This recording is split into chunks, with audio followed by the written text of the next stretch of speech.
ଗତକାଲି ଢେଙ୍କାନାଳ ଜିଲ୍ଲା ଭୁବନ ଥାନା ଧଳପଡ଼ା ପଞ୍ଚାୟତ ଅନଳ ଗ୍ରାମରେ ବର୍ଷା ସହ ବଜ୍ରପାତ ଘଟି ଏକ ଦୁଃଖଦ ଘଟଣା ଘଟିଛି।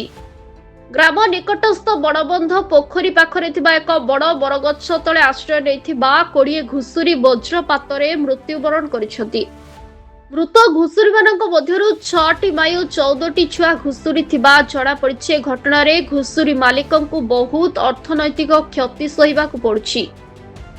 ମୃତ ଘୁଷୁରୀଙ୍କ ମାଲିକ ଯାଜପୁର ଜିଲ୍ଲା ବରୀ ଅଞ୍ଚଳର କପିଳ ଗେଡ଼ି ବୋଲି ଜଣାପଡ଼ିଛି। ସେ ତାଙ୍କ ଘୁଷୁରୀ ପଲକୁ ନେଇ ଗ୍ରାମରୁ ଗ୍ରାମକୁ ଚରାଇବା ପାଇଁ ଯାଉଥିବା ବେଳେ ଅଭାବନୀୟ ଘଟଣା ଘଟିଥିଲା। ଖବର ପାଇ ପ୍ରାଣୀ ସମ୍ପଦ ବିଭାଗର ଅଧିକାରୀମାନେ ଘଟଣାସ୍ଥଳରେ ପହଞ୍ଚି ତଦନ୍ତ ଆରମ୍ଭ କରିଛନ୍ତି।